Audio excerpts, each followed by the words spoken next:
say no. Just say no. You should say no. Want success? Model the best.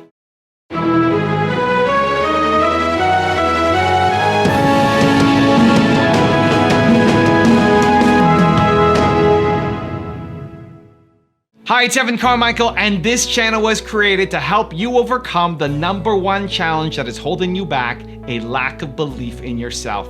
You watch these videos because you know there's something greater inside you too. You have Michael Jordan level talent at something. So today, let's learn one of the most common rules that successful people follow. Learn to say no.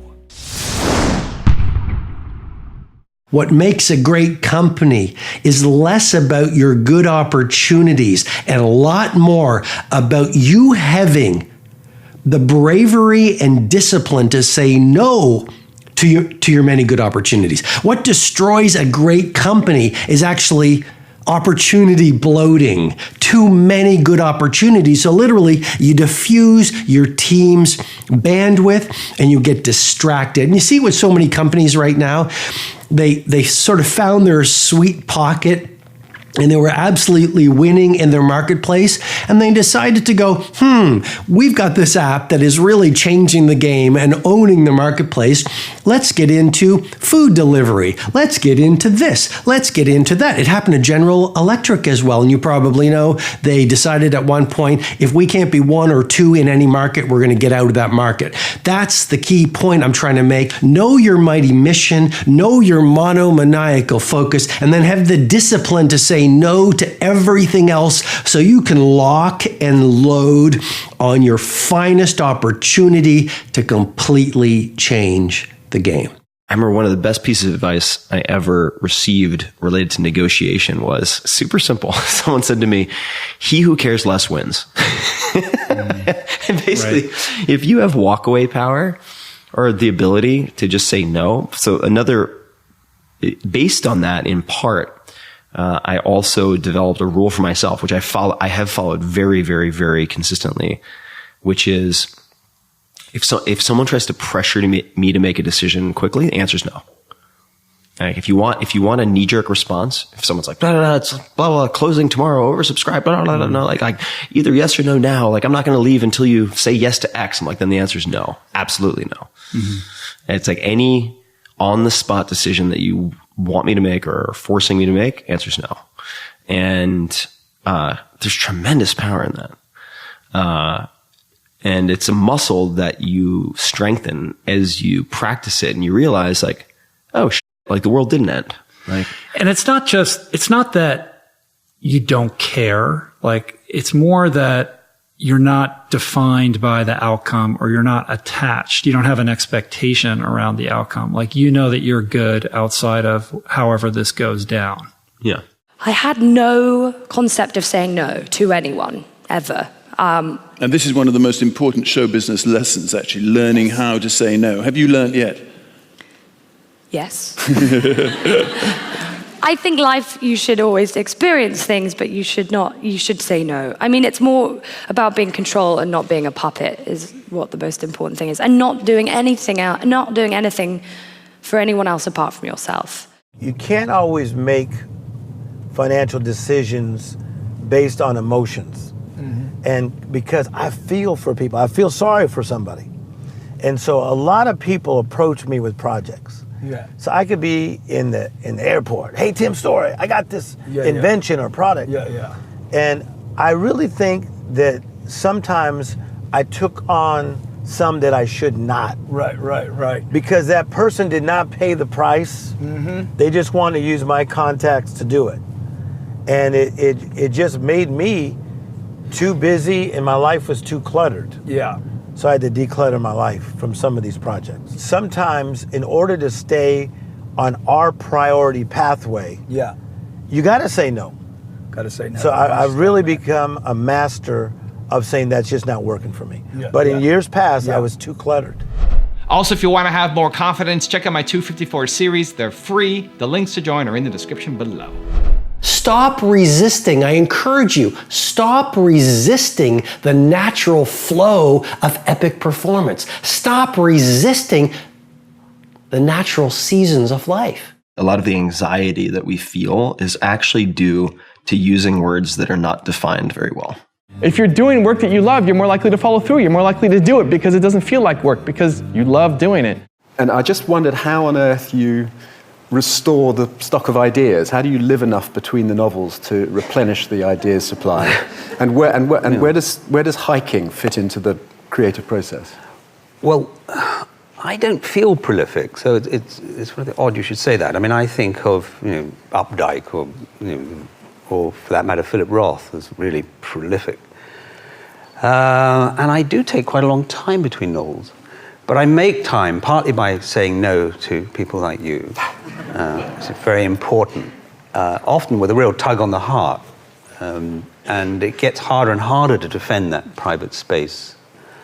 I think this is true for most writers. Unless you're a real recluse, you're in the world, that world is hungry for ideas, opinions, involvement.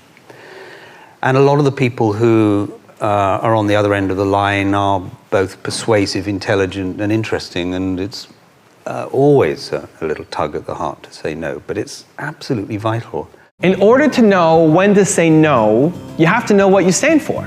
It's why I wrote this book. To figure out what your most important core value is, your one word, that's what you stand for, and therefore you know what you stand against. To know how to say no and when to say no, you have to know this is not what I'm about. I'm not willing to touch this. I'm not willing to go there. And if you don't know what you stand for and you don't know what you stand against, then you're always going to be subject to other people's opinions, other people's plans, other people's values and beliefs. Because if you have uncertainty, if you don't have clarity over what your values are, then you'll just follow somebody else's values. And that's very rarely in your best interest. And so getting really clear on what your values are, whether you want to use the one-word methodology or you have a different plan for yourself, that's fine. But having a self-awareness to figure out, this is what I stand for. This is what I want out of life. And this is also what I am no longer willing to accept. When people cross these boundaries, I'm not going to play anymore. I'm going to say no. Until you understand what your values are, then it can be really tricky to understand the difference between what is your value and what is a limited belief. Just being able to just separate myself from, my friends at times, just going to the gym or just reading that, extra book or studying for a test, SATs, or just even a math test that you have to pass. And, just doing that, just listening to myself, getting away from, my friends either telling me, let's go to this party or go here, just being able to say no and, focus on who I wanted to become. How can you find the time, the energy, the effort, and the nerve to start, to make that first call, to put out that first bandit sign, to put up a Craigslist ad, to start to 25 to 1, to call banks? How do you do that? Well, this one today is learning to say no. Now, one thing I've learned from the most successful people on the planet, if you want to say millionaires, I've been lucky enough to meet billionaires. The one thing I've learned, the more they say no, the wealthier they get. Now, you may have heard me say this before, but it's that important of a success principle. It took you a lot of yeses to get here. Yes to overtime. Yes to missing your kids' soccer or dance class. Yes to your wife, your husband getting upset because you're working later. Yes to getting my program. Yes to going to a live event. Yes to getting the education. Yes, yes, yes. Yes to your friends. If you're watching this, you are the busiest people other people know. They say if you want something done, ask somebody busy because they know how to get things done. That's you. You're the person in your family amongst your friends. I know it or else you wouldn't be watching me. That get asked for emotional support, financial support, for a ride, for help, for advice. So you are used to saying yes. So this week, I want you to say no. I want you to make a list of the things that you must say no to so you can focus on you, so you can make a massive impact for your family. You want to help family members that need money? Say no to them for a year. Become an incredible real estate investor, and then if you want to cut them checks, you can. If you want to give more to your church, you want to give more to charity, say no for a little while to so many things so your brain's not all over the place. We think we have ADD. Most of us don't have ADD. There's just too much coming at us, and we say yes to too many things. So here's the assignment. What can you figure out to say no to this week? Because if you say no to things that don't improve your life, don't improve your family's life, don't possibly increase your future income, or put you on a path to the goals that you have, to spend more time with your family, to get out of a job you hate, to pay off bills, I don't know what they are. But you have to make not a to-do list, but you have to make a list of what not to do. Who are you going to say no to? Who are you going to disappoint? What are you going to let go? What habits are eating up your time? It's 8 a.m. Like, I got to get to the office. And I was like, why? Like, why do I have to get, like, I always wanted to be a writer. I accomplished this thing. I could make a living being a writer. I have a home. Like, I haven't been there in weeks. Like, why am I here? And I was like, I was here because, like, I just said yes. And I didn't think about, like, I didn't actually weigh, like, the pros and cons of this scenario. And again, it's like, sometimes you got to do what you don't want to do to figure out what you want to do. But it was like, I'd sort of distanced myself from a lot of things, and I'd gotten my life in a good place. And then someone called me and offered me money on the phone, and I said yes. Like, right. Because it's so hard to say, like, it's so hard to say no to stuff. Like, especially if you're like a doer, it's so hard to say, like, I want to do this, but I also want to do that. I have to choose. Right. It's easy to say, like, I'm going to try to do both at the same time.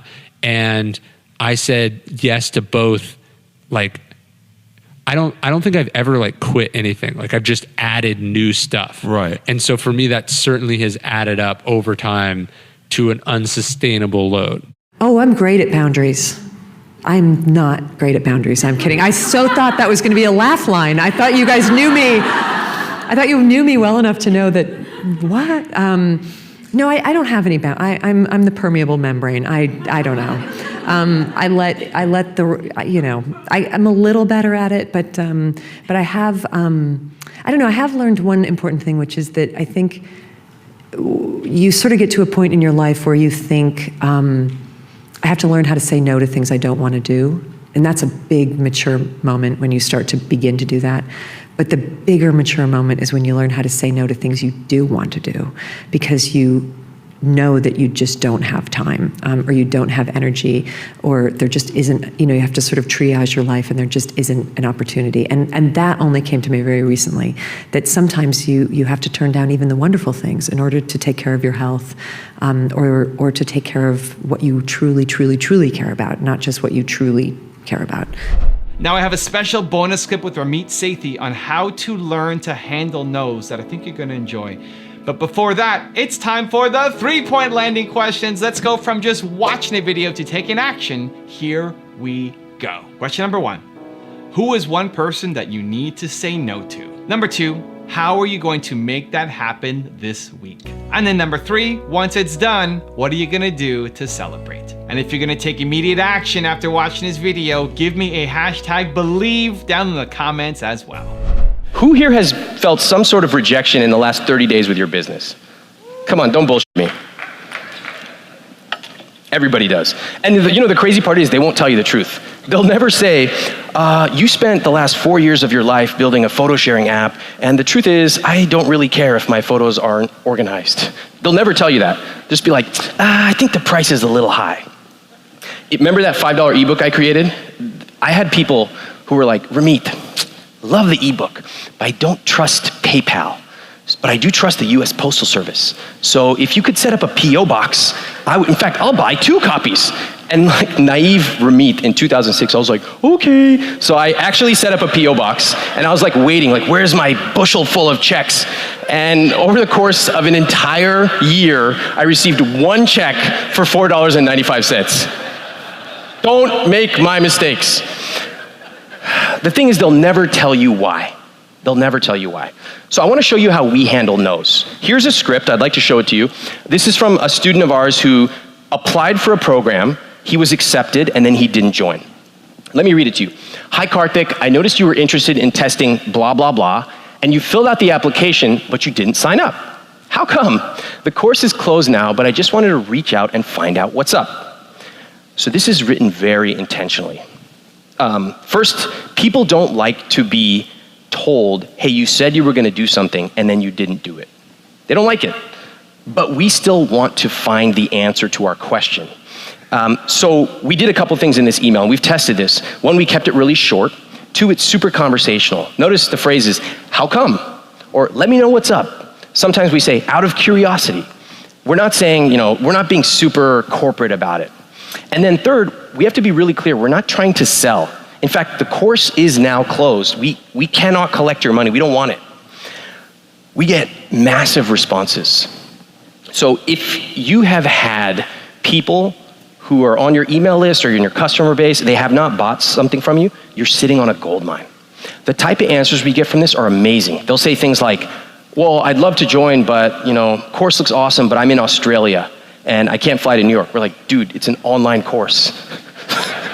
But that's not their fault, it's our fault for not communicating that. Or we get people who say, this course looks amazing, but it's really expensive and I can't convince my husband or wife to buy into it. That's actually really valuable, so now we can add that to our FAQ. So we collect these data points at every stage of the customer experience. Before the product, in the product, if they refund, et cetera, et cetera. I can't tell you enough, you have to listen to the customer. If you want to learn to ignore the opinions of others, check out the video right there next to me. I think you'll enjoy it. Continue to believe, and I'll see you there. You are still obsessed with what other people are thinking about you. Why do people live their lives based on other people's opinions?